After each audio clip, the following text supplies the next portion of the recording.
ভায়োলেন্সের নাম নিলেই এই সময় বলিউডে অ্যানিমেল, মার্কো সহ আরও অনেক মুভির নাম মাথায় আসে। কিন্তু ইতিমধ্যে সেখানে আরও এমন একটা সিনেমা যোগ হয়েছে যাতে কেবল ভায়োলেন্স নয়, বরং রয়েছে মারাত্মক লেভেলে থ্রিল আর সাসপেন্স। মুভির কাহিনী সম্পর্কে আগে কিছু বলে ফেললে স্পয়লার হয়ে যাবে, তাই কোনো ইন্ট্রো না দিয়ে চলো শুরু করি এই বছরের অন্যতম ধুন্ধুমার মুভি হিট দ্য থার্ড কেসের এক্সপ্লেনেশন।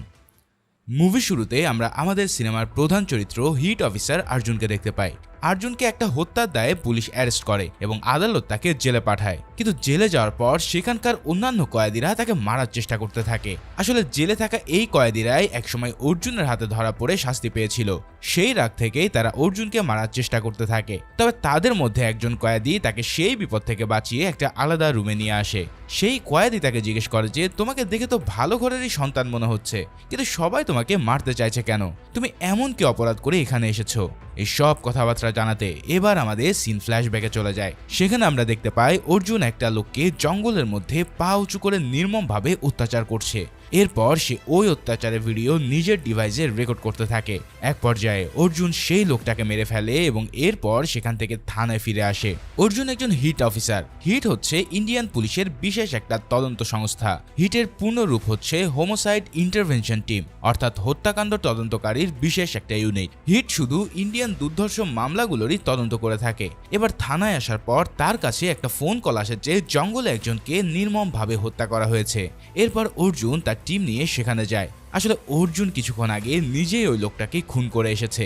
সে এতটাই নিখুঁতভাবে খুন করেছিল যাতে তার টিমের অন্যান্য সদস্যরা কোনো এভিডেন্সই খুঁজে না পায়। এরপর রাত হলে বাসায় ফিরে তার বাবার সাথে সে রাতের খাবার খায়। তখন তার বাবা বলে, বয়স তো কম হলো না, এবার তোমার একটা বিয়ে করা উচিত। আমাদের দুজনের একলা সংসারে একজন মেয়ে মানুষ থাকাটা অনেক জরুরি হয়ে গেছে। এই বুড়ো বয়সে তোমাকে আর কতদিন রান্না করে খাওয়াবো? আসলে ছোটবেলায় অর্জুনের মা মারা গেছে, তাই তখন থেকেই সে তার বাবার সাথে একা থাকে।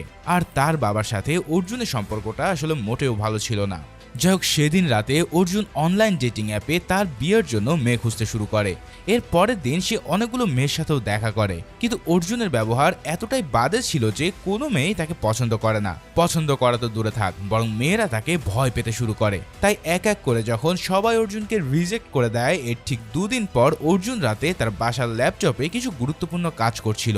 ঠিক এমন সময় তার বাবা এসে আবারও তাকে বিয়ের কথা বললে অর্জুন এবার প্রচণ্ড রেগে যায়। কিন্তু অর্জুনের বাবা হাল ছাড়ার পাত্র নয়। তিনি সাফ সাফ জানিয়ে দেন যে এবার তাকে বিয়ে করতেই হবে। অনেক হয়েছে, এভাবে আর তার জীবন চলতে পারে না। যাই হোক, পরের দিন অর্জুন যখন ডিউটিতে যায় তখন সে একটা মেয়েকে দেখতে পায়। মেয়েটা তার কাছে এসে বলে যে কি ব্যাপার, অনলাইনে তো অনেক ভালোই মেসেজ করতে পারো, কিন্তু কাছে আসলে কথা বলছো না কেন? এই সব কথাবার্তা শুনে অর্জুন মেয়েটার কথা কিছুই বুঝতে পারছে না। আসলে সব কিছুই করেছে অর্জুনের বাবা। অর্জুনের বাবা সেই ডেটিং অ্যাপে অর্জুনের নামে অ্যাকাউন্ট খুলে উনিই সেই মেয়েটার সাথে কথা বলেছিলেন। এই সব কাণ্ড বুঝতে পেরে অর্জুন তার বাবাকে ফোন করে ব্যাপক রাগারাগি করে। সে বলতে থাকে যে তুমি বুড়ো বয়সে এসব কি শুরু করেছো? তোমার কি ভীমরতি ধরেছে? এই সব কথাবার্তা বলে অর্জুন রাগ করে ফোনটা কেটে দেয়। এরপর অর্জুন সেই মেয়েটাকে সব ঘটনা খুলে বলে। মেয়েটি অর্জুনের সরলতা দেখে বেশ ইমপ্রেসড হয়ে পড়ে। সে বলে, আচ্ছা যাই হোক, আপনি চাইলে আমরা একসাথে বসে কফি খেতে পারি। এরপর ওই মেয়েটা তার নিজের পরিচয় দেয়। তার নাম অঞ্জলি। সে ইকোনমিক্স নিয়ে পড়াশোনা করছে। এখানে অর্জুন অঞ্জলির এমন সহজ সরল ভাব দেখে বেশ ইমপ্রেসড হয়ে পড়ে, আর ধীরে ধীরে তার মধ্যে ভালো লাগা শুরু হতে থাকে। আসলে অর্জুন ছোট থেকে একা একা বড় হয়েছে, তাই সে কখনোই কোনো মেয়েদের সংস্পর্শ পায়নি। এমনকি কিভাবে তাদের সাথে কথা বলতে হয় এই সব কিছু সে জানেই না। কিন্তু অঞ্জলি প্রথম দেখাতেই অর্জুনের ফিলিংসগুলো বুঝতে পেরেছিল। তাই এরপর তারা একসাথে অনেক টাইম স্পেন্ড করে এবং দুজনে মিলে অনেক জায়গা ঘুরতেও যায়। এক্সপ্লেনের এই পর্যায়ে থাকছে বিজ্ঞাপন। শুরু হয়েছে এনটিপিএল সিজন, আর এই ক্রিকেট ম্যাচে তুমিও প্রেডিক্ট করে জিতে নিতে পারো আকর্ষণীয় উপহার। অনলাইনে ট্রাস্টেড গেমিং অ্যাপ পিনআপ দিচ্ছে তোমাকে দারুণ সব অফার, যেমন তুমি প্রথম ডিপোজিটে পাচ্ছ 125% পর্যন্ত বোনাস। এছাড়াও থাকছে মাঠে বসে এই প্রিমিয়ার লিগ খেলা সরাসরি দেখার সুবর্ণ সুযোগ। এর সাথে থাকছে কুল সব প্রাইস। তাছাড়া আমার প্রোমো কোড সিনে ব্যবহার করে রেজিস্ট্রেশন করলে তুমি পেয়ে যাবে $5 ওয়েলকাম বোনাস, যা দিয়ে তুমিও প্রেডিক্ট করতে পারবে ম্যাচগুলোতে। পিনআপের উইথড্র ও ডিপোজিট করা একদম সহজ ও নিরাপদ। ইন্ডিয়া কিংবা বাংলাদেশের যে কোনো পেমেন্ট মেথড দিয়ে সহজেই তা করা যায়। এছাড়াও আছে 24/7 সাপোর্ট যে কোনো সমস্যার জন্য। তাই আর দেরি কেন, নিচের পিন কমেন্টের লিঙ্ক থেকে রেজিস্ট্রেশন করো আর জিতে নাও আকর্ষণীয় পুরস্কার। এটা একটা প্রমোশনাল ভিডিও। এই অ্যাপে আর্থিক ক্ষতির সম্ভাবনা রয়েছে বিধায় তাই এই ধরনের অ্যাপে ইনভেস্ট করার চেয়ে স্কিপ করে যাওয়া ভালো। এর পরের সিনে দেখা যায় অর্জুন আবারও একটা লোককে খুন করার জন্য জঙ্গলে নিয়ে এসেছে। এবার অর্জুন ওই লোকটার পা উপরে বেঁধে নিয়ে তার ভিডিও অন করে, আর ঠিক যখনই সে ওই লোকটাকে মারতেই যাবে ঠিক সেই সময় তার সহকর্মী এসআই সানভি সেখানে চলে আসে। অর্জুনের দিকে বন্দুক তাক করে সে বলে, আপনি অনেক অপরাধ করেছেন, আমি আর কোনো নিরীহ মানুষকে আপনার হাতে খুন হতে দেব না। আচমকা সানভিকে দেখে অর্জুন কিছুটা অবাক হয়ে যায়। এরপর সে সানভির বন্দুক কেড়ে নিয়ে তাকে একটা চেয়ারের সাথে বেঁধে রাখে। সানভি তাকে নিরীহ মানুষদের খুন করতে নিষেধ করে, কিন্তু অর্জুন তখন রাগ করে বলে যে এই খুনের অপরাধে যদি আমাকে ফাঁসিও দেওয়া হয় তবু আমাকে কেউ থামাতে পারবে না, আমি একে মেরেই ছাড়বো, কেননা একে মারার থেকে পৃথিবীর কেউই আমাকে বাঁচাতে পারবে না। এই সব কথাবার্তা আর অর্জুনের এমন চেহারা সানভি তার জীবনেও দেখেনি, তাই সে হতবাক হয়ে অর্জুনের দিকে তাকিয়ে থাকে। এখন তোমাদের মনে প্রশ্ন আসতে পারে যে একজন পুলিশ অফিসার হয়ে সে কেন এরকম নিরীহ মানুষদেরকে খুন করছে, কি তার আসল উদ্দেশ্য? এখন এই সব কিছু জানতে চলো আবারও অতীতে চলে যায়। এখানে দেখা যায় অর্জুনকে ভারতের জম্মু কাশ্মীরের শ্রীনগরে ট্রান্সফার করা হয়েছে। এখানে পোস্টিং হওয়ার কিছুদিনের মধ্যেই সেখানে একটা খুন হয়। এই খুনটা এতটাই ভয়ানক আর নৃশংসভাবে করা হয়েছিল যে তার শরীর থেকে অপরাধীরা 3টা অঙ্গ কেটে নিয়েছিল। এই সব কিছু দেখার পর অর্জুন সেই হত্যাকাণ্ডের তদন্ত শুরু করে। এভাবেই তদন্ত করতে করতে এক সময় সে অপরাধীকেও ধরে ফেলে, কিন্তু এরপরে সেখানে ঘটে এক অদ্ভুত ঘটনা। অনেক টর্চার এবং জিজ্ঞাসাবাদের পরেও অপরাধী থেকে সে কোনো তথ্যই বের করতে পারে না। এছাড়াও অনেক ইনভেস্টিগেশন করার পরেও এই অপরাধের আসলে কি যে মোটিভ রয়েছে তারও সে কোনো হদিস পায় না, যার ফলে সে কিছুতেই বুঝতে পারে না যে কেন এই খুনগুলো করা হচ্ছে। তবে এই ঘটনার কিছুদিন পর সে টিভিতে দেখতে পারে যে বিহারেও ঠিক একইভাবে এক ব্যক্তিকে খুন করা হয়েছে। অর্জুন অনেক অবাক হয়ে দেখতে থাকে যে একই স্টাইলে ঠিক একইভাবে এই হত্যাকাণ্ডগুলো করা হয়েছে, কিন্তু এখানে সবচেয়ে ভয়ের ব্যাপার হলো এই দুটো লোকেশন একদমই ভিন্ন। তার মানে এই একই ব্যক্তি এসব খুনগুলো করছে না, হয়তো দুই প্রান্তে দুজন ভিন্ন ব্যক্তি খুন করে চলেছে। কিন্তু এটা কিভাবে সম্ভব?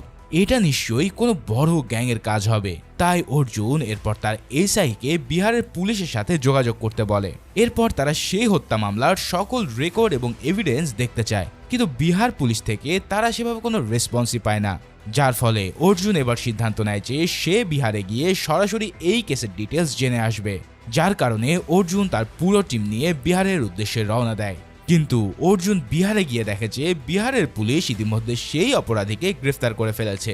এরপর অর্জুন সেই অপরাধীর সাথে দেখা করে, কিন্তু ওই ক্রিমিনাল তাকে পাত্তা না দিয়ে চ্যালেঞ্জ করে বলে, পৃথিবীর কোনো হাজত নেই যে আমাকে আটকে রাখতে পারে, আমি 2 ঘন্টার মধ্যেই এখান থেকে বেরিয়ে যাব।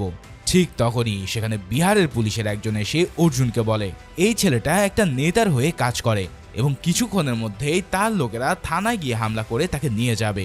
এই কথা শোনার পর সেই অপরাধীকে সঙ্গে নিয়ে কাশ্মীরে গিয়ে আরো ভালোভাবে তদন্ত করতে চায়। তবে কাশ্মীরে যাওয়ার পথে অর্জুনের গাড়ির উপরে সেই নেতার লোকেরা হামলা করে বসে এবং সেখানে এক বীভৎস লড়াই শুরু হয়। তবে ফাইনালি অর্জুন সেই অপরাধীকে শ্রীনগরে নিয়ে আসতে সক্ষম হয়। এরপর শ্রীনগরে ফিরে এসে অর্জুন দেখে যে সেখানে তার বিরুদ্ধে জনগণ বিক্ষোভ করছে। আসলে যাকে সে শ্রীনগরে অ্যারেস্ট করেছিল সেই ব্যক্তি হচ্ছে এই জম্মু কাশ্মীরের সংগঠন আজাদ কাশ্মীরের একজন বড় নেতা, তাই তাকে বাঁচাতে বাইরে সবাই প্রচন্ড বিক্ষোভ করছে। এর পরের সিনে আমরা দেখি অর্জুন তার সিনিয়র অফিসার মিস রিয়ার সাথে কথা বলছে। এখানে দেখা যায় রিয়া অর্জুনের উপরে প্রচন্ড রেগে যায় এবং তাকে আরো সংযত হতে আদেশ করে। তবে অর্জুন সেই অপরাধীকে ধরার সময় তার সহযোগীদের বেধড়ক মারধর করে এবং সেটা দেখে জনগণ আরো বেশি ক্ষেপে যায়। অর্জুন তখন বলে, ম্যাম, এটা নিয়ে মোট 17টা খুন হয়েছে এবং এই সব খুনগুলো হয়েছে ঠিক একই স্টাইলে। তবে একই স্টাইলে খুন হলেও এই সব খুনগুলো হয়েছে ভিন্ন ভিন্ন জায়গায়। তাই আমার মনে হয় এটা কখনোই কোনো কাকতালীয় ঘটনা হতে পারে না, এর পিছনে নিশ্চয়ই গভীর কোনো ষড়যন্ত্র রয়েছে। তাই আমি এই কেসটাকে গভীরভাবে ইনভেস্টিগেশন করতে চাই। এই সব কথাবার্তা শুনে রিয়া বিষয়টার গুরুত্ব বুঝতে পারে, তাই সে অর্জুনকে এই কেসের ইনভেস্টিগেশনের দায়িত্ব দিয়ে দেয়। এরপর অর্জুন সেখান থেকে বের হয়ে দেখে যে বিক্ষোভকারীদের একজন তার ইউনিফর্ম পুড়িয়ে ফেলছে। এই দৃশ্য দেখে অর্জুন প্রচন্ড রেগে গিয়ে সেই লোকটাকে অনেক মারধর করে এবং মারধর করার সময় হঠাৎ সে একটা অদ্ভুত ধরনের ট্যাটু দেখতে পায়। ঠিক এমনই একটা ট্যাটু সে আগের দুজন অপরাধীর কাছেও দেখতে পেয়েছিল, যার কারণে এরপর অর্জুন দুজন অপরাধীকে সামনাসামনি বসিয়ে জিজ্ঞাসাবাদ করা শুরু করে। এখানে অর্জুন বলতে থাকে, তোমরা দুজনেই ভিন্ন ভিন্ন ব্যক্তি এবং এই ভিন্ন ভিন্ন ব্যক্তি ভিন্ন ভিন্ন জায়গা থেকে একই স্টাইলে কিভাবে খুন করলে। কিন্তু তার এসব জেরার মুখে এই দুই ব্যক্তি তাদের মুখ কিছুতেই খোলে না। এরপর অর্জুন তাদেরকে বিভিন্ন কথা এদিক সেদিক ঘুরিয়ে পেঁচিয়ে বলতে শুরু করে। সে এমন এমন সব ট্রিক্স করতে থাকে যাতে তারা অর্জুনের কথার ফাঁদে পড়তে পারে। ঠিক এমনই ভাবে হঠাৎ করেই অর্জুন তাদের মুখ থেকে আসল একটা কথা খুঁজে পায়। এখানে অর্জুন তাদের একজনের মুখ থেকে সিটিকে সম্পর্কে জানতে পারে। এরপর অর্জুন তখন সিটিকে সম্পর্কে ইনভেস্টিগেশন শুরু করে। এভাবে ইনভেস্টিগেশন করতে করতে সে জানতে পারে যে এটা একটা অপরাধীদের ডার্ক ওয়েবসাইট, যেখানে যে কেউই চাইলে প্রবেশ করতে পারে না। এর জন্য প্রয়োজন হয় একটা বিশেষ অ্যাক্সেস। এখন সেই অ্যাক্সেস না থাকলে কেউই ওই সিটিকে ওয়েবসাইটে ঢুকতেই পারবে না। সব কিছু দেখে অর্জুন তখন সাইবার ইন্টেলিজেন্সের সাহায্য নেয়। এরপর তারা অনেক চেষ্টা করার ফলে ফাইনালি ওই ওয়েবসাইটে ঢুকতে সক্ষম হয়। আর ওয়েবসাইটে ঢুকেই অর্জুনের তো পুরো মাথা খারাপ হয়ে যায়। সে ওখানে দেখতে পায় যে ঠিক একই ফরম্যাটে মানুষকে খুন করে এই ওয়েবসাইটে ভিডিও আপলোড করা হয়। এছাড়াও অর্জুন জানতে পারে যে এই সিটিকেতে মেম্বার হতে চাইলে সর্বনিম্ন যে কাউকে দুটো খুন করে তার ভিডিও আপলোড করতে হয়। তাছাড়াও সেখানকার যারা মেম্বার হয় তারা কেউই একে অপরকে কখনোই দেখে না, ফলে তাদের সবার আইডেন্টিটি এতটাই গোপন থাকে যে কেউ কারোর সম্পর্কে কিছুই জানে না। এরপর অর্জুন আরও জানতে পারে যে তারা বছরে মাত্র একবার একটা অ্যানুয়াল মিটআপের আয়োজন করে, আর এই জিনিস ছাড়া তাদের মধ্যে আর কোনো যোগাযোগের ব্যবস্থায় থাকে না।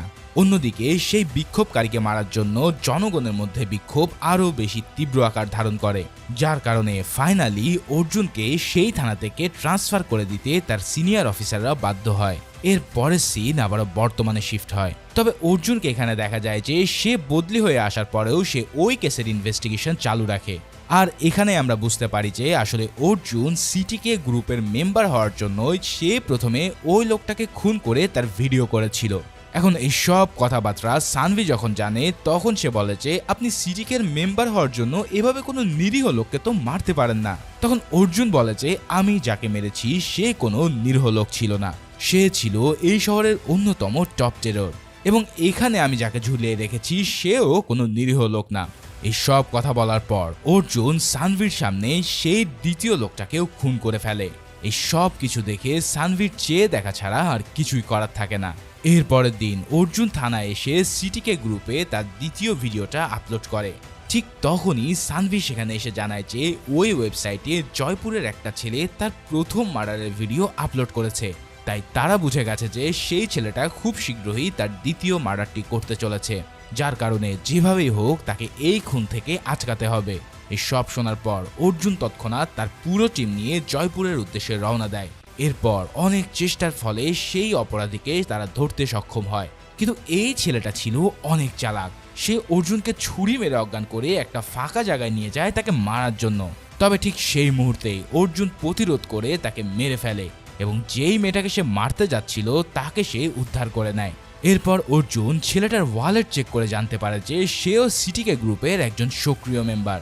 অর্জুন তার ফোনে সিটিকের ওয়েবসাইট থেকে একটা নোটিফিকেশন দেখতে পায়, যেখানে লেখা ছিল যে খুব শীঘ্রই সিটিকে গ্রুপের মেম্বারদের সাথে একটা মিট আপ হতে যাচ্ছে।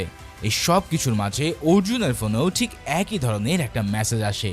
তাই অর্জুন সিদ্ধান্ত নেয় যে সে ওই মিট আপে অংশগ্রহণ করবে এবং সেখানে গিয়ে সে বিস্তারিত সব কিছু জানবে। তার মতে এটাই হচ্ছে অপরাধীদের ধরার সবচেয়ে বড় সুযোগ। এরপর দেখা যায় হঠাৎ সেখানে অঞ্জলি এসে উপস্থিত হয়। অঞ্জলিকে তার অফিসে দেখে অর্জুন খুব খুশি হয়। অঞ্জলি তাকে জানায় সে অর্জুনের মায়ের ছবি ব্যবহার করে একটা ভিডিও বানিয়েছে। এই ভিডিওটা দেখে তখন অর্জুন অনেক আবেগ আপ্লুত হয়ে পড়ে। ঠিক তখনই অর্জুনের ফোনে একটা কল আসে এবং সে বাইরে গিয়ে কথা বলতে শুরু করে।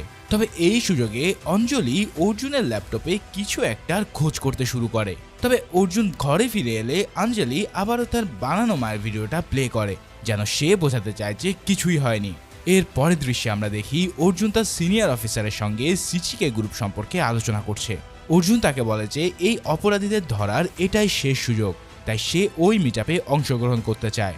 তবে সিনিয়র অফিসার তার কথা শুনেও রাজি হয়ে যায়। এছাড়াও সে বলে এটা একটা হাইলি রিস্কি মিশন, তাই এই মিশনে একজন বিশেষ অফিসার তার টিম সহ অর্জুনকে সহায়তা করবে। অর্জুন প্রথমে কিছুটা আপত্তি জানালেও পরে সিনিয়রের কথা শুনে রাজি হয়ে যায়। এর পরের দিন সকালে অর্জুন রেল স্টেশনে এসে তার সিনিয়রের জন্য অপেক্ষা করছিল। তবে কিছুক্ষণ পর তার সিনিয়র সেখানে এসে উপস্থিত হয়, যার সাথে ছিল অঞ্জলি।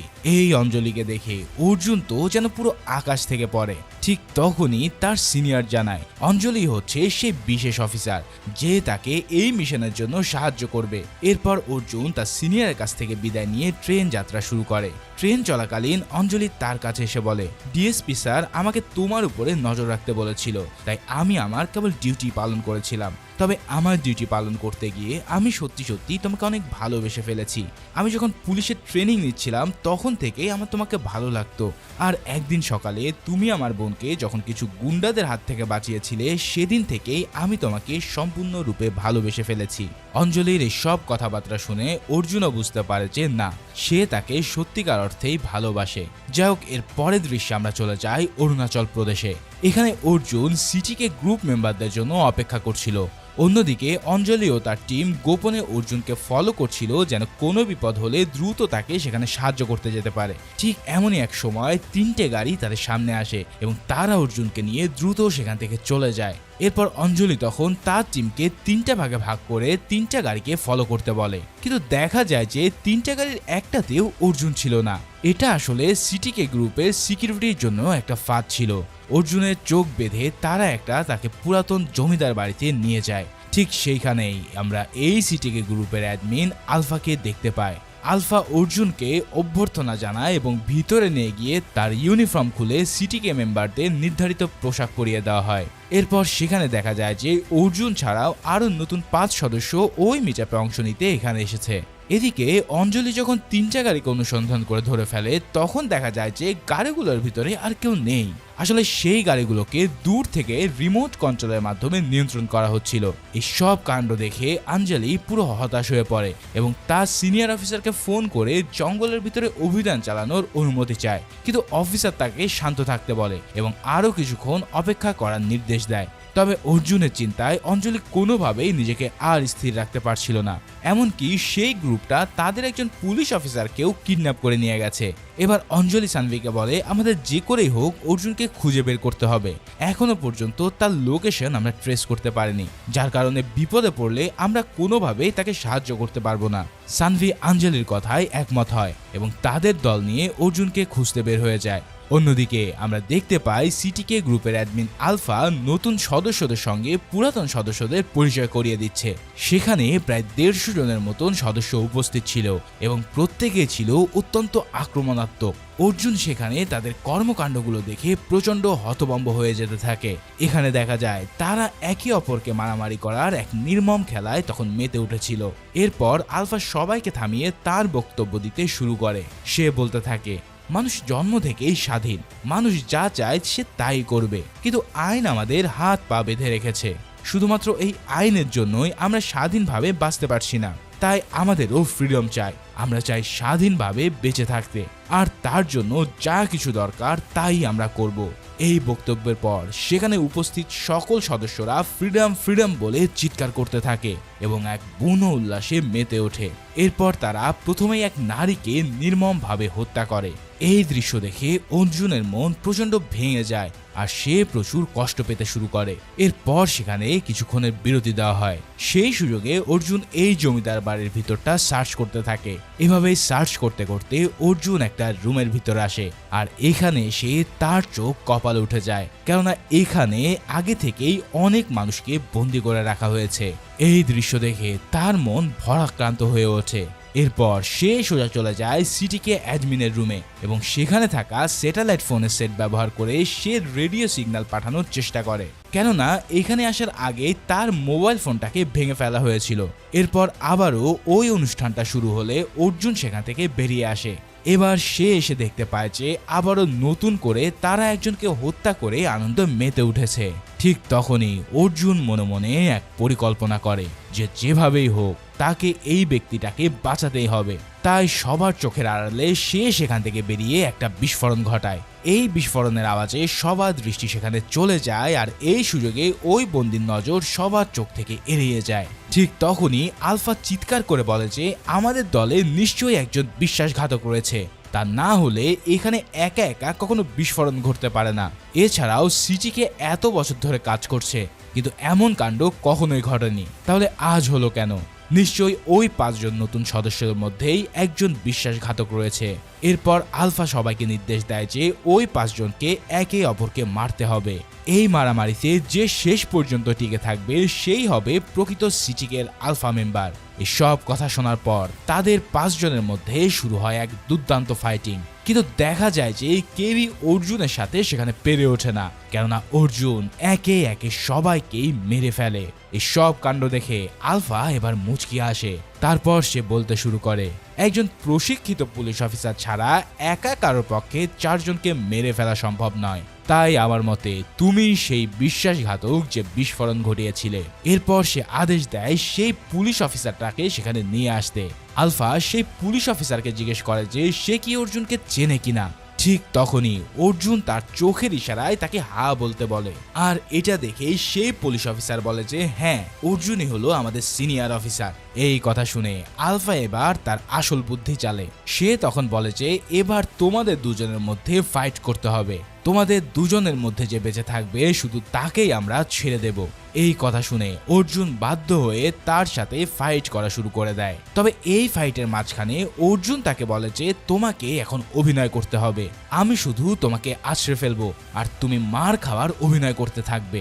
এই কথা বলার পর সেখানে তাদের মধ্যে এক WWE ফাইট শুরু হয়ে যায়। তবে এই ফাইট শুরু হওয়ার মধ্যেই হঠাৎ আলফার এক লোক ওই 5 নতুন সদস্যদের একজনের পকেটে একটা চিপস খুঁজে পায়। এই দৃশ্য দেখে আলফা হঠাৎ চিৎকার করে সেই ফাইটটা বন্ধ করতে বলে এবং বলে আমি আসল বিশ্বাসঘাতককে পেয়ে গেছি। আসলে এই লোকটাই হচ্ছে সেই পুলিশ অফিসার, কেননা ওর পকেটে আমরা চিপস পেয়েছি। এরপর আলফা অর্জুনকে আদেশ দেয় তুমি এই অফিসারটাকে মেরে ফেলো।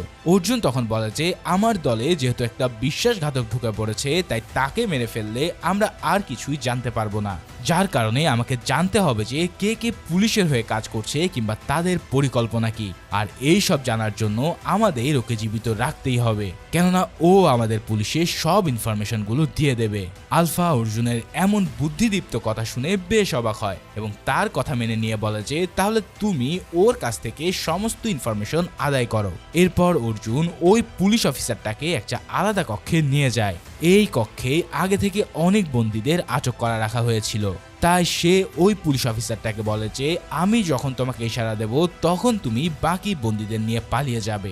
এর পরের দৃশ্যে দেখা যায় জঙ্গলে অঞ্জলি তার টিম নিয়ে অর্জুনকে খুঁজেই চলেছে। ঠিক এমন একটা সময় রেডিওতে সে একটা দুর্বল সিগন্যাল খুঁজে পায়, আর ঠিক তখনই সে বুঝতে পারে যে অর্জুন কোনোভাবে তার কাছে সংকেত পাঠানোর চেষ্টা করছে, যার ফলে অঞ্জলির সাথে সাথে সেই সিগন্যালের দিক ধরেই আগাতে থাকে। অন্যদিকে আলফা একটা ছোট্ট শিশুকে দেখিয়ে বলে যে এই বাচ্চাটাকে যে হত্যা করতে পারবে সেই হবে আমার দলের সবচেয়ে নিষ্ঠুর ও শক্তিশালী সদস্য।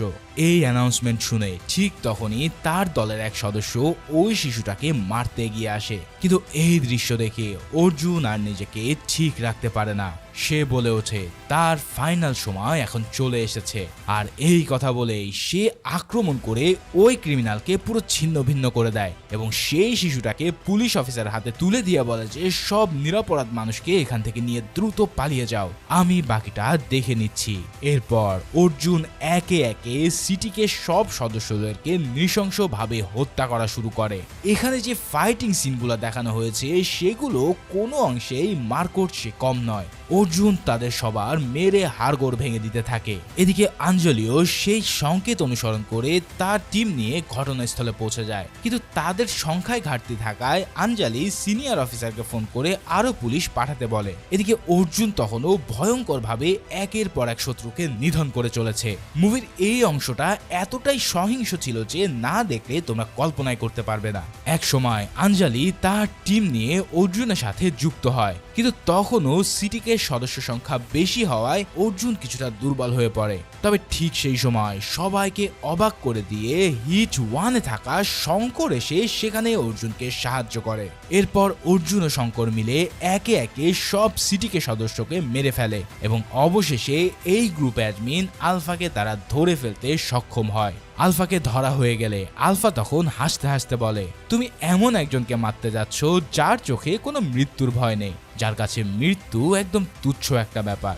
আমার হৃদয়ে কোনো হতাশা বা আফসোসও নেই, তাই এমন একজনকে মেরে তোমার কি লাভ? ঠিক তখনই অর্জুন শান্ত সুরে উত্তর দেয় যে আমি যেই সিটিকে সদস্যকে জয়পুরে মেরেছিলাম সে ছিল তোমার আপন ছোট ভাই। আর এই কথা শুনে আলফা এবার প্রচন্ড হতবাক হয়ে পড়ে।